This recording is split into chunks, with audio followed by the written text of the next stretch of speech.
¿Cuántas cosas en nuestra vida aún falta para cambiar? Pensemos en esto por un momento. Fuimos creados bajo la perfección de Dios. Sin embargo, Satanás ha tomado un espacio importante en nuestras relaciones humanas. Amargura, enojo, ira, gritería, maledicencia y toda malicia son características que podemos observar a nuestro alrededor. Ello nos aleja de tener comunión con Dios y con nuestro prójimo. Hoy Dios nos invita a que dejemos todas estas cosas. Él es quien escudriña lo más profundo de nuestro interior. En Salmos 26:2 dice: Escudriñame, oh Jehová, y pruébame, examina mis íntimos pensamientos y mi corazón. Y cuando Dios cambie nuestro interior, debemos poner en nosotros amabilidad, compasión, bondad, a fin de que el fruto del Espíritu florezca en nuestra vida. En este día escuchemos la palabra de Dios que nos ayudará a creer y transformar nuestra vida, provocando un cambio significativo en nuestra forma de relacionarnos con los demás.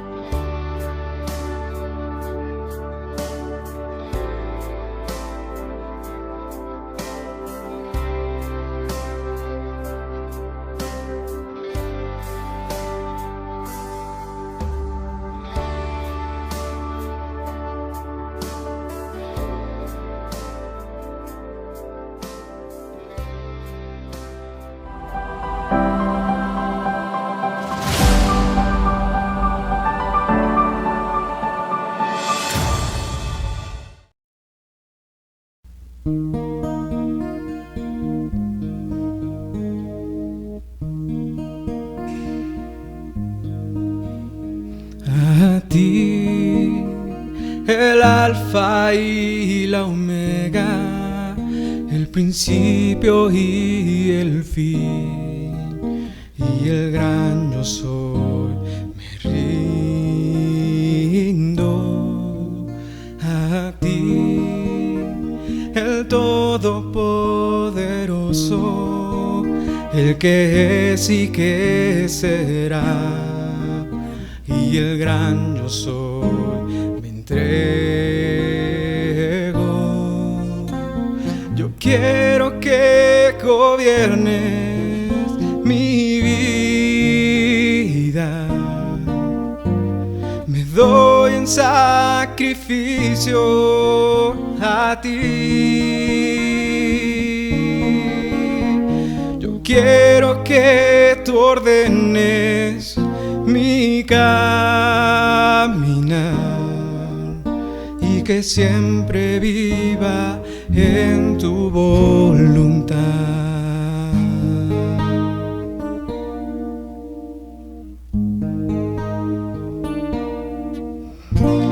A ti, el alfa y la omega, el principio y el fin, y el gran yo soy, me entrego. A ti, el todopoderoso, el que es y que será, y el gran yo soy, me rindo. Yo quiero que gobiernes mi vida. Me doy en sacrificio a ti. Yo quiero que tú ordenes mi caminar y que siempre viva en tu voluntad.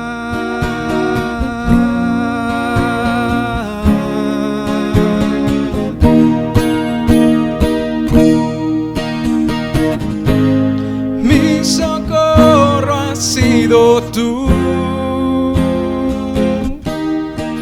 en la sombra de tus alas yo me gozaré. Mi ti, porque tu diestra me ha sostenido. Oh, tu diestra me ha sostenido.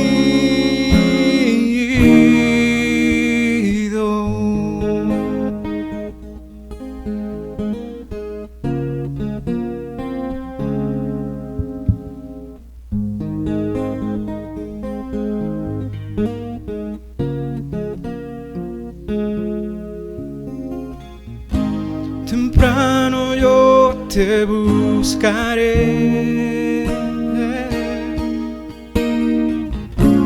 de madrugada yo me acercaré a ti. Mi alma te anhela y tiene sed, oh, para ver tu gloria y tu poder.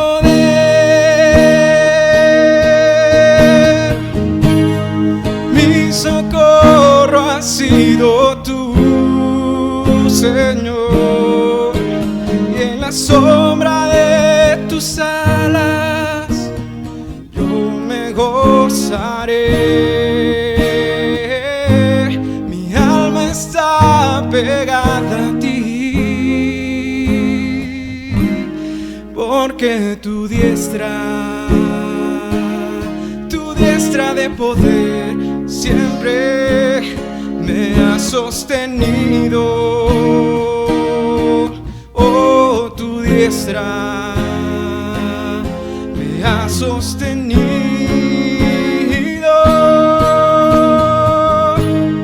Mi socorro ha sido tú, Señor, y en la sombra de tus alas yo me gozaré. Mi alma está pegada a ti, porque tu diestra me ha sostenido. Oh, tu diestra me ha sostenido.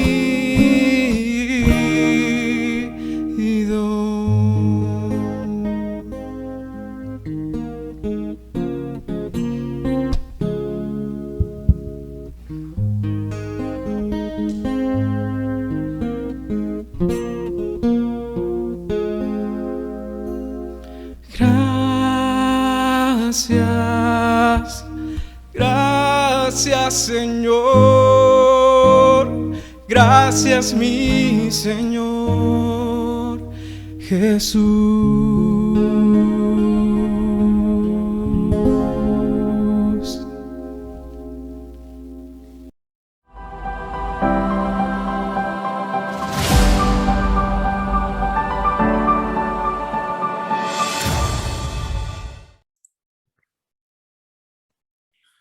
La paz de Dios, amados hermanos, es un gusto el poder saludarles otra vez. Que el Señor les bendiga, que sea con ustedes. Vamos a meditar un poco en la palabra del Señor. Vamos a hacer una breve oración pidiéndole a Él que sea con nosotros. Padre eterno, en esta tarde, Señor, te pedimos que nos permitas meditar en tu palabra, que nos permitas, Señor, asimilar el texto bíblico, comprenderlo y aplicarlo, Señor. Tómanos en tus manos. Usa mi vida, Padre bendito, pero también ayúdanos, Señor, para poder comprender esta porción bíblica. Tómanos en tus manos. Gracias por todo. Amén, amén. Bien, hermanos, el tema que esta tarde se me ha encomendado compartir con ustedes se llama así: libres de amargura, ira y malicia, e identificados con Cristo para lograr perdonar. La base bíblica para este tema se encuentra en Efesios 4, 31 y 32. Aparece aquí en sus pantallas para que ustedes y yo lo leamos juntos. Dice así: sea quitada de ustedes toda amargura, enojo, ira, gritos, insultos, así como toda malicia. Sean más bien amables unos con otros, misericordiosos, perdonándose unos a otros, así como también Dios los perdonó en Cristo Jesús. Bien, hermanos, pues la carta a los Efesios es una carta práctica también, no obstante tiene algunos puntos muy importantes, como la plenitud del Espíritu Santo. Tiene también cosas importantes como la unidad de la iglesia provista por el Espíritu Santo. Y en esta porción en especial, el apóstol da una enseñanza acerca de las cosas que se deben quitar. Una, para que no contristemos al Espíritu Santo, con el cual fuimos sellados para el día de la redención, pero también en otro aspecto para lograr una vida integral sana en el cristianismo, entre otras cosas más. El apóstol Pablo da estos consejos, estas órdenes son imperativas para que ustedes y yo podamos vivir en armonía dentro de la iglesia del Señor. ¿Hay consecuencias de la amargura? Sí. Algo que el apóstol Pablo ordena categóricamente es quitarse la amargura. Cuando los cristianos cometemos una transgresión de Dios, una transgresión de la ley de Dios, pecado, contristamos al Espíritu Santo, lo cual induce la manifestación de falta de gozo. Por lo tanto, una persona que practica el pecado, aparte de todas las consecuencias funestas que vienen con él, también hay pérdida de gozo, algo que es opuesto a la virtud o al fruto del Espíritu. La orden del apóstol es que desaparezcan todas las acciones contrarias al Espíritu. Podemos aquí también recordar el texto de Gálatas, las obras de la carne, que es un conflicto diario y constante que tiene contra el fruto del Espíritu. Una mejor traducción que se puede hacer de este texto, de que dice Pablo, quítese de una vez por todas. Esta es la orden que Pablo da. Quítese de una vez por todas y promueve o nos da la lista de las cosas que se deben quitar.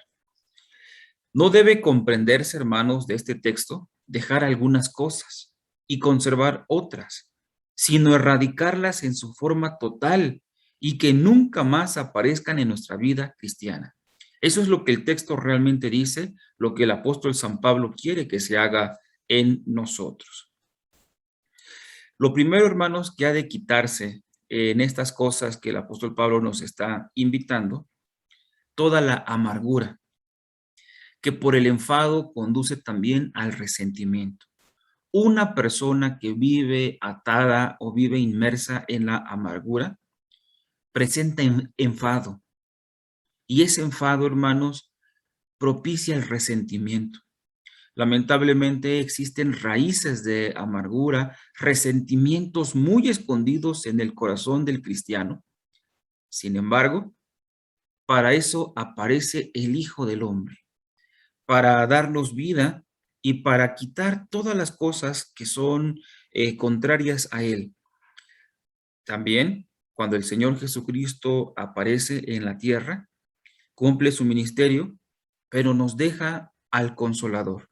Muchas veces, amados hermanos, se le ha destinado simplemente Paracleto como consolador, pero es maestro, también es asesor, también es aquella persona que me guía. Tiene más acepciones la palabra Paracleto para que ustedes y yo podamos hacer uso de ese gran beneficio que el Señor ha dado a nosotros.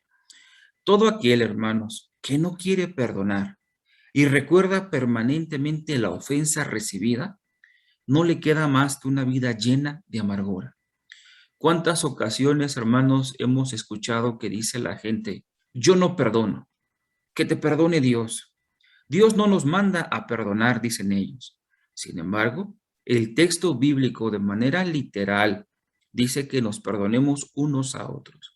Por lo tanto, todo aquel que no quiere perdonar y recuerda permanentemente la ofensa que recibió, no está destinado a más que una vida llena de amargura. Por lo que al no abandonar la amargura, se está dejando a un lado la vida del Espíritu. Y el apóstol San Pablo nos insta a que seamos controlados, a que vivamos la plenitud del Espíritu. Estas raíces de amargura nutren la pérdida de gozo. Las raíces de amargura simplemente van a nutrir la pérdida de gozo, el resentimiento, la soledad y una vida hostil, tanto para nosotros como para todos aquellos que nos rodean. Esta contaminación comienza amargando al creyente, donde han brotado las raíces de amargura y esas raíces se aferran fielmente y es difícil. Sin embargo, el Espíritu Santo es Dios. Y todo esto, amados hermanos, que estamos viendo, es un beneficio del Espíritu Santo en nuestra vida. La amargura contamina todo el entorno del afectado. Es muy difícil que nuestro cónyuge, que en el caso de nosotros los varones, que nuestra esposa viva con esposos amargados. Es muy triste que nuestros hijos soporten a padres amargados. Es muy difícil que nuestras familias tengan que estar lidiando con gente amargada, porque, reitero, la amargura es un contaminante que afecta todo nuestro entorno. El amargado procura extender el veneno de su misma amargura mediante la lengua. La santidad no se contagia, pero el pecado sí se contagia y el pecado es muy contagioso. Hermanos, Jesucristo vino en carne a este mundo con muchos propósitos, entre los cuales producir en nosotros una vida gloriosa de gran gozo, de abundante gozo. Recuerden los textos: en el mundo tendréis aflicción, pero confiad, yo he vencido al mundo, mi paz os dejo, mi paz os doy, no la doy como el mundo la da, y una serie de textos afines. Por lo tanto, hermanos, el Señor Jesucristo, cuando se encarna y cuando físicamente en este mundo se encuentra, Él quiere propiciar, Él quiere transmitir el gozo a sus discípulos. Todo lo que tiene que ver con el gozo está relacionado con el Espíritu Santo. Vean, amados hermanos, el ministerio tan precioso del Espíritu Santo de Dios. Esa lista que nos ofrece el apóstol San Pablo en los textos que leímos también cita algo que se llama enojo. El enojo es otro pecado que debe ser quitado. Cuando no se deja a la amargura, inmediatamente se manifiesta el enojo. Vean la secuencia lógica que el apóstol San Pablo lleva. Amargura, sigue enojo. El enojo es una obra de la carne, contraria al fruto del Espíritu. Este enojo abarca todo tipo de arrebatos o explosiones de mal humor propios de aquellos que carecen de dominio propio. Hermanos, ¿cuántas veces las personas que no conocemos a Dios, que no conocen a Dios, van por el mundo diciendo: yo tengo un carácter muy explosivo, y todavía lo dicen como alardeando las cosas? Hermanos, las personas que poseemos un carácter explosivo, un carácter arrebatado, carecemos de dominio propio. Carecemos de ser dominados y ser controlados por el Espíritu Santo. Y Efesios habla acerca de la plenitud del Espíritu Santo, que es el control total del Espíritu Santo. También habla de la ira. Si los pecados anteriores fueron pocos, vamos a hablar de la ira. Si esta lista está en la vida del creyente, es una realidad que va a vivir ira. La ira guarda el sentimiento, se presenta interiormente. La ira entonces se aloja de manera interior en el creyente, o en aquel creyente que no es controlado, mejor dicho. La ira describe un determinado sentimiento o un impulso íntimo y personal conteniendo una profunda emoción pasional. Hermanos, la ira Es muy difícil. Por la ira se han cometido muchas atrocidades y después cuando la situación se tranquiliza, cuando hay sosiego, analizamos y decimos, pero ¿por qué cometí tal cosa? ¿Pero por qué dije tal cosa? ¿Por qué hice o por qué no hice aquello? Simplemente porque la ira, que es algo interno, nos hace hacer o dejar de hacer cosas que son para el bien. Jesucristo enfatizó en su ministerio terrenal la actitud del corazón y no basta con acciones externas, porque Dios juzga las intenciones del corazón. Los primeros dos puntos, podríamos decir, son externos y con solamente presentar una vida externa bien, basta. Pero conociendo al Señor Jesucristo, analizando el texto bíblico, el Señor Jesucristo en la Biblia se registra que el Señor Jesucristo analiza también el corazón. Lo profundo del corazón también le interesa al Señor Jesucristo. Hermanos, una vida en santidad, una vida controlada por el Espíritu, no consiste solo en lo que se realiza, sino en lo que se es por dentro realmente. El Dios de la Biblia, el que hizo los cielos y la tierra, analiza lo más profundo del corazón. Él es Dios. Por lo tanto, no basta con que de manera externa presentemos una u otra cara, hagamos tal actividad. El texto bíblico en cuestión de hoy nos invita a que lo interno también sea saludable. El enojo expresa una manifestación de ira contra el prójimo y la ira es el resultado del odio interno hacia alguien. Cuando alojamos odio, raíces de amargura en nuestro corazón, todo eso se hace como una bomba, hermanos. Por lo tanto, urge identificarnos con Cristo. Urge ser partícipes de la vida divina, porque la identificación con Cristo exige al cristiano un estilo de vida en amor, un estilo de vida lejos del odio, lejos del rencor, todo rencor contra el prójimo y mayormente con los hermanos de la fe. Tal vez en estas pocas palabras que hemos escuchado, ya el Espíritu Santo está haciendo la obra en nuestros corazones, hermanos, pero es necesario dejar de una vez por todas estas cosas y permitirle a Cristo que se forme en nuestro ser. También esa lista del apóstol San Pablo considera la gritería, los gritos. A la ira le siguen los gritos. La gritería se entiende como el dar voces movido por la cólera interna que se mantiene contra alguien. Los gritos entonces son una traducción de la cólera que tenemos dentro. Y cuando esa cólera es tan grande empezamos a gritar. La gritería siempre lleva expresiones ofensivas. Eso es algo que realmente daña nuestra vida y la de los demás. Cuando ofendemos a los demás, cuando lastimamos a los demás, cuando les hacemos sentir menos, cuando su estado de ánimo lo ponemos por los suelos. La Biblia habla que no es bueno llamar a nuestro hermano necio, porque expresa una actitud de profundo desprecio contra él, considerándolo como poco fiable o indigno. No llamemos necio a nadie, no ofendamos a nadie, no gritemos a nadie, seamos cristianos que reflejemos a Cristo. Este desprecio del que estamos hablando conduce al odio, porque considera al hermano indigno de ser amado y lo considera acreedor a ser repudiado.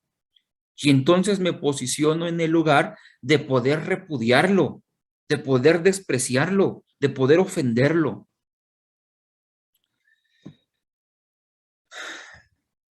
La gritería también hace cosas muy adversas, porque todo aquel que insulta se pone o se sitúa en una posición arrogante, en una posición de superioridad, despreciando a sus semejantes. Cuando una persona insulta, es arrogante, Somos arrogantes cuando despreciamos, cuando insultamos. Jesucristo enseñó que quien insulta pone en evidencia los homicidios y enfermedades de su corazón.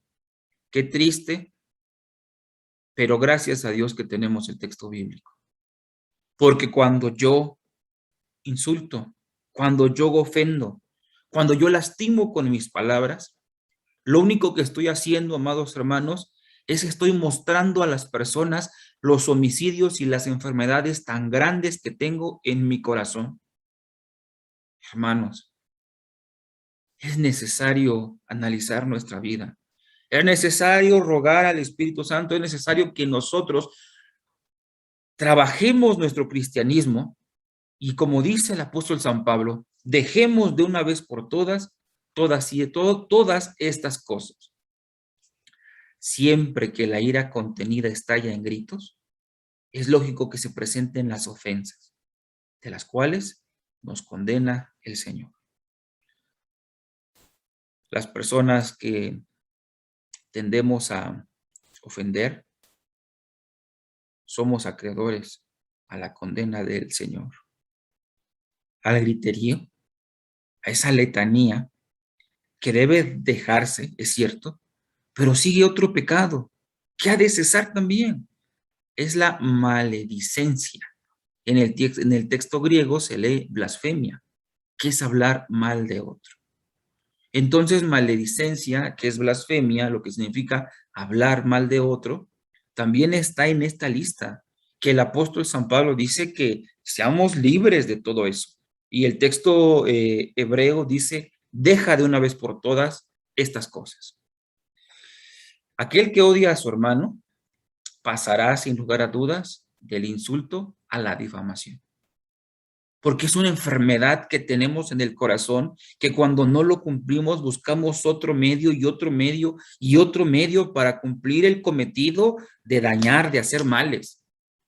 La difamación es ya mucho más grave, porque extiende a otros maliciosamente acusaciones contra aquel que no se puede defender.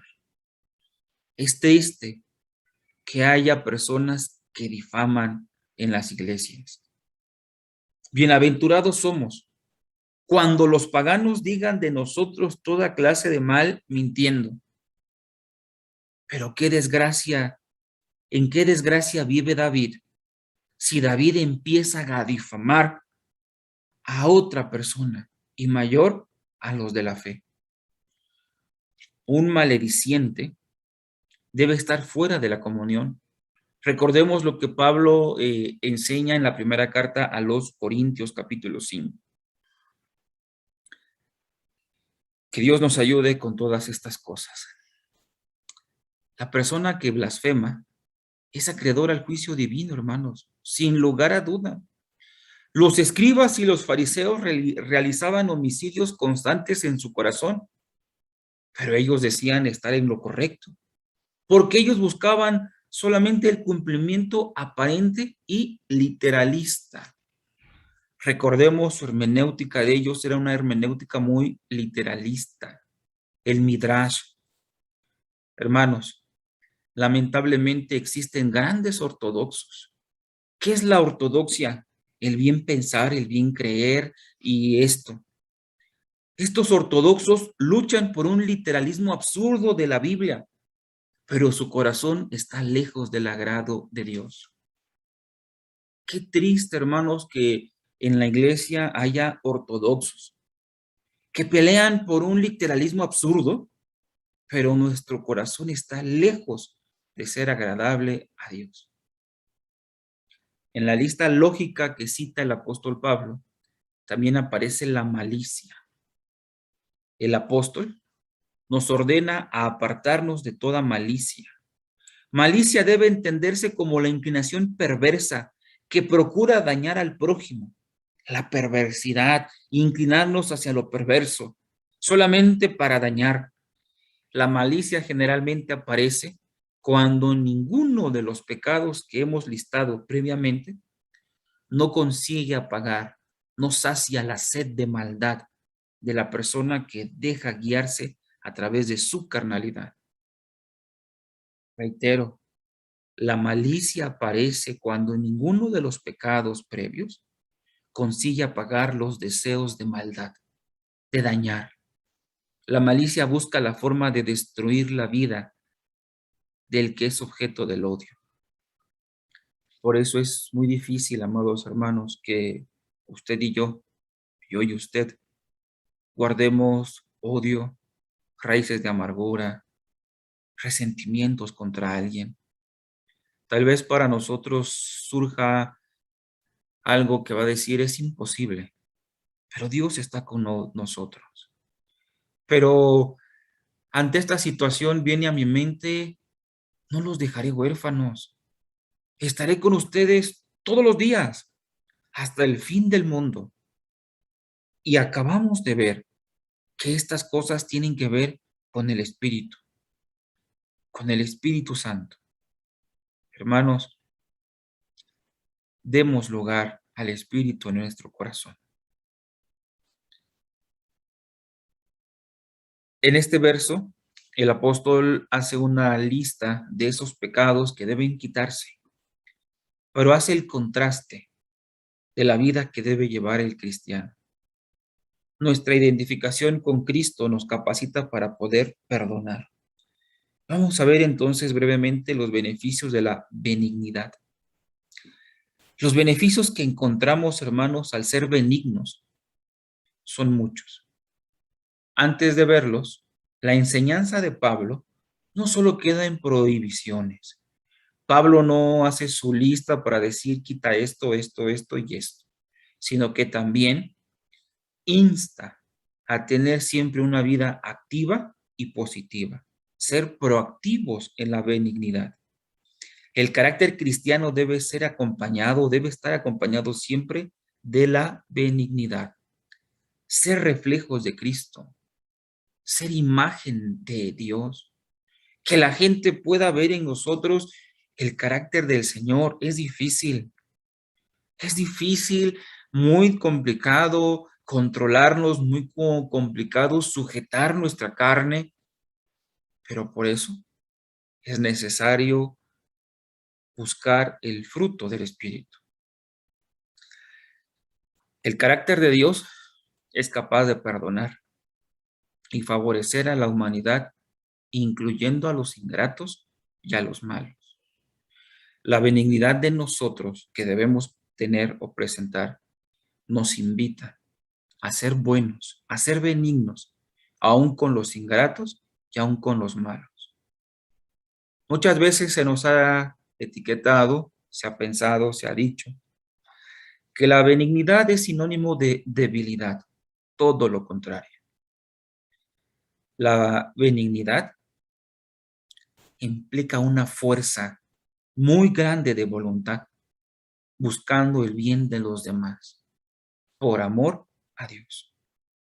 Ser benigno no es ser débil, ser benigno es ser fuerte, fuerte para agradar a Dios y para controlarnos a nosotros. También esa lista opuesta a los pecados que debemos quitar, dice el apóstol que tenemos que ser misericordiosos o también compasivos. Debemos ser creyentes de buen corazón, llenos del amor misericordioso de Cristo en nosotros. Esto nos debe conducir sin error al perdón. Esto nos debe conducir sin error al perdón. Si no somos capaces de perdonar, analicemos nuestra vida y pensemos y reanalicemos si hemos sido partícipes de la obra salvífica de Cristo. No porque Él se haya equivocado, sino porque tal vez nosotros estemos fallando. La capacidad del perdón está en el creyente genuino, mientras que la ira está en el que se deja dominar por la carne. Reitero, amados hermanos, la capacidad del perdón está en el creyente genuino, mientras que la ira está en el que se deja dominar por la carne. El perdón divino, el perdón de Dios, impulsa, nos mueve, nos incita a perdonar a nuestros semejantes. Nunca olvidemos, amados hermanos, que nosotros los pecadores estamos en deuda constante para con Dios.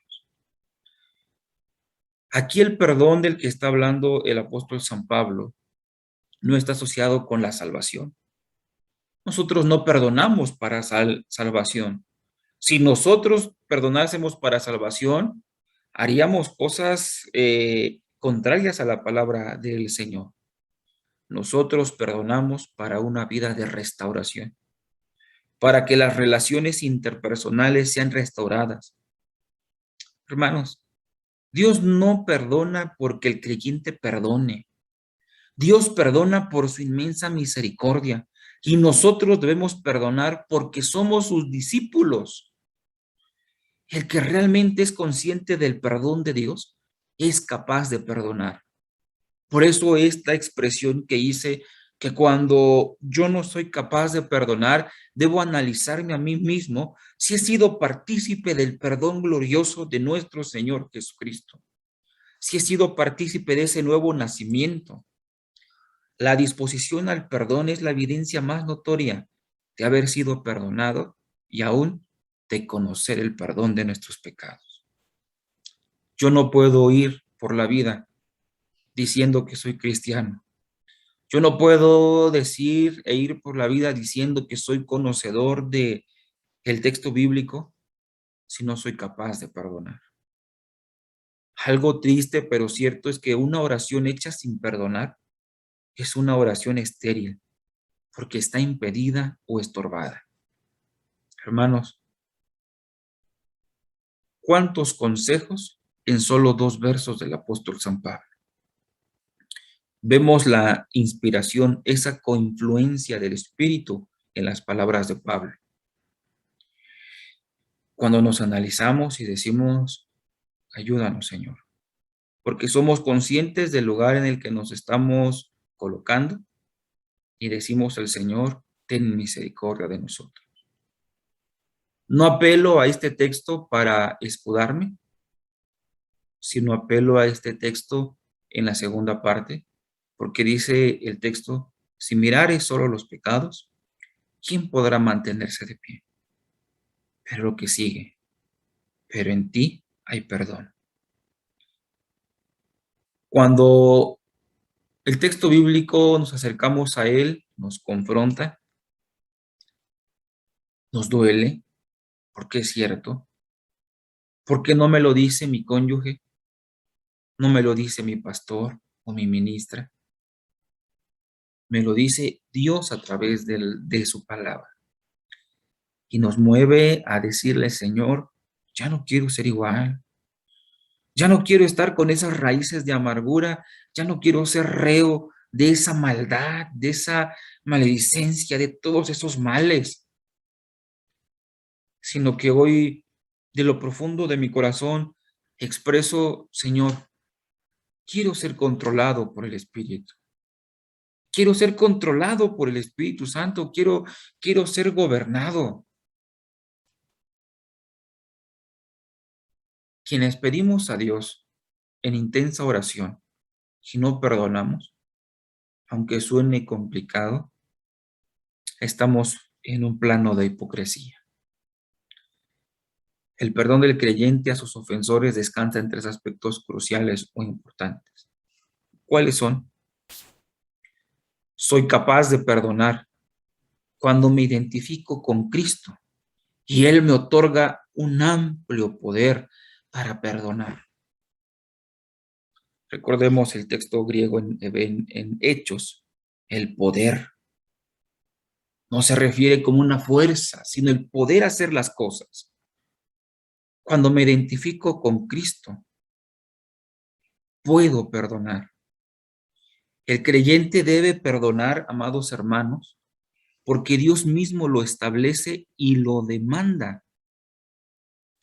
Y demanda lo mismo a sus fieles, que sus fieles perdonen. Ya que la retribución de las ofensas solo le pertenece a Dios. Habemos personas que queremos corresponder a las ofensas porque decimos, a mí el que me la hace me la paga. Pero el texto bíblico dice que la venganza es de Él La teología de la retribución por las faltas le pertenece a Él.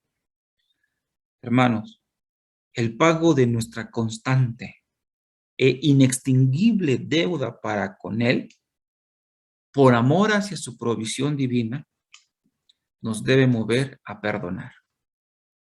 ¿Quiere volver a leer conmigo, amado hermano, la porción bíblica? Dice el apóstol San Pablo: abandonen toda amargura, ira y enojo, gritos y calumnias y toda forma de malicia. Más bien, sean bondadosos y compasivos unos con otros y perdónense mutuamente, así como Cristo, como Dios los perdonó a ustedes en Cristo. Solamente tenemos 3 preguntas para analizar nuestra vida. ¿Estoy viviendo conforme a la nueva vida recibida y reproduciendo a Cristo en mí por el poder del Espíritu? ¿Cómo se está ajustando mi vida a las demandas establecidas por el apóstol Pablo en este pasaje en especial? Una tercera pregunta: ¿pueden ver aquellos que me rodean en mi forma de vida la realidad de Cristo en mí? Dios tiene poder. El Padre envía al Hijo. El Hijo nos muestra al Padre. El Padre y el Hijo inspiran al Espíritu Santo para que el Espíritu Santo nos ayude en esta situación tan adversa y tan difícil. Difícil para los que no conocen el ministerio de la Divina Trinidad, pero alcanzable para nosotros. Y en esta tarde podemos decirle al Señor: ayúdanos. Ayúdanos para poder quitar de una vez por todas estas cosas. Ayúdame a ser manso. Ayúdame a ser benigno. Ayúdame a ser misericordioso. Ayúdame a perdonar a mis semejantes. Oremos al Señor. Padre eterno, Dios todopoderoso,